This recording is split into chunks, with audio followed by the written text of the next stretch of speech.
UK online centres, and we've helped them to help 1,000 extra learners to access computers for the first time. We've worked with some of the community and voluntary sector organisations in the city to help them to establish free ICT points.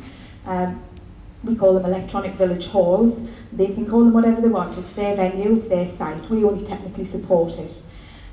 People like St Mark's Community Centre. We've got some of the Gen2 centres, sheltered housing accommodation. They're all benefiting from a little bit of support from the team in order to get their community IT up and running. We've expanded the eChampions project. We're working with friends in the adult services and in Gen2 to identify looked after adults who will be eChampions for their peer group. We are working with Gen2 and Age Concern to look for older people who are going to be eChampions for the older population in the city. And we're also working with some schools and the Voluntary Sector Youth Forum to look for some potential young people eChampions who will work with those who are of school age and up to 19. So it's about engaging with all different groups to give a pool of people some kit, some understanding and some support to go out there and really champion it with their peers. We have identified 5 Hexagon rooms. So Hexagon is this online meeting tool where you can go in there. Your face appears if you've got a webcam. If you haven't, you just get a little block that says your name in it. And you can chat. You can text chat and you can voice chat. And if you want to come and see a demo of that or come and see what it looks like, please do come and have a word with us on the stand. We have 5 rooms and they are for younger people, they're for older people, for carers, for the community network and the CBS, and a consultation room for use for consultation events by any one of the partners that are involved in Digital Challenge, which includes the community and voluntary sector. There are 2 digital community hubs. First 2 digital community hubs. One is at Swan Street Centre in Southwick and one is at Easington Lane Community Access Point over in the Coalfields. And these 2 will have a look at what it means for 2 very different geographic communities to become more digitised and to take up the challenge of using technology. Last year we held the National IT in the Community Conference, and this is where I get to put a big plug in, and we're doing it again this year. Big dates for your diary are the 25th and 26th of November, and we've got a really good set of speakers and we've got some community practitioners coming in. It's a mix of the private, public and voluntary sector. There are free places for community and voluntary sector organisations, charities and small and medium-sized enterprises.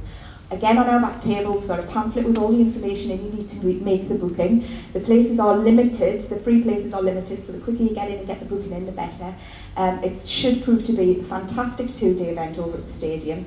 And like I say, it's a national event and it will have great national impact and interest from across the country, both from the public sector and from the voluntary sector. We've hosted a number of dissemination visits. Like I said, Sunderland as the exemplar of what technology can be used for, it has to be open to visitors to come and have a look and see what we're doing and how we're going. And we have hosted some of those dissemination visits, and thankfully there are a few partners here today, and Charlie from St David's is here, who host these visits, and at sometimes quite short notice, but actually it sends our colleagues away from elsewhere in the country thinking what a fabulous place Sunderland is and how engaged and how empowered and how great the community and voluntary sector ethos is in Sunderland. So they will continue, and you know, as beneficiaries of Digital Challenge projects, we're always looking for good news stories or little anecdotes about somebody who's got online for the first time or how life has changed because of it.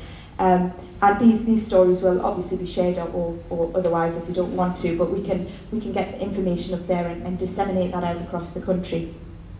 And then most recently we had a big visit from Baroness Andrews, ministerial visit. She came up and it wasn't a big publicised visit, but the Baroness heard about Sunderland and heard about the fantastic things we were doing in partnership, and she wanted to come up for a visit, a small low-key visit, because she was fact-finding in order to start advising the Minister for Digital Inclusion what things Sunderland were doing as an exemplar and what things she felt needed to happen on the national agenda to make it happen for everyone. So that was quite quite an important visit for us, and I think she went away extremely impressed. She visited friends at Southwick at the Swan Street Centre in Southwick and saw some of the local people there who were benefiting from technology for the first time. So we've been quite busy, even though it might have sounded as though we've been quite quiet. What's coming soon, and very soon, are all of the really exciting things on the ground, like the equipment loan scheme. As a community and voluntary sector, everybody is entitled to borrow equipment from us, and we have all kinds of equipment. We have laptops, we have data projectors, we have digital cameras and video recorders, which Chris is using over there. Lovely. I might be signing the piece of paper that says I don't want it to go on. Too late. There's Wii's. Using Wii's, everybody heard of a Wii? Wii Fit and things to get people fit and healthy and up and going with technology rather than the PlayStations where you just sit and get your thumbs healthy and up and going. So we've got all kinds of equipment loan, we've got e-voting kits which can be used, and these are all for the community and voluntary sector. So if anybody wants any more information about them, contact numbers, how you get in touch with us, how you borrow it, what you do, please come and see us at the table at the back. That's a really exciting one that we're quite excited to see how it's going to be used, because we can provide the technology, but it's you lot that come up with the really good ideas of what you're going to do with it once you've got your hands on it.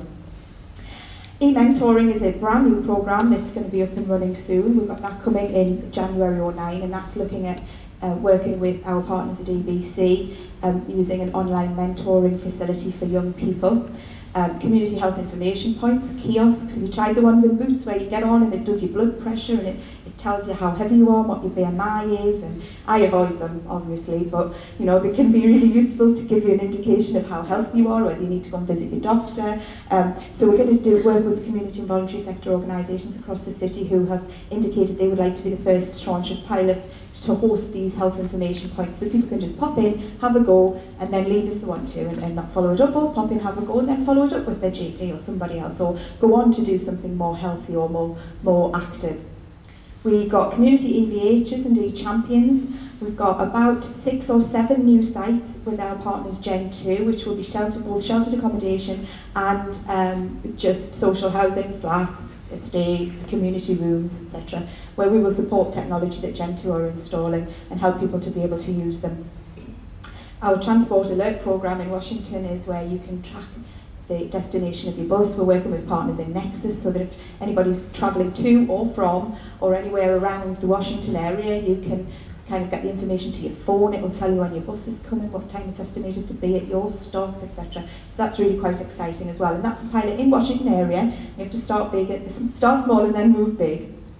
And then finally, our IT in the Community Conference again. Please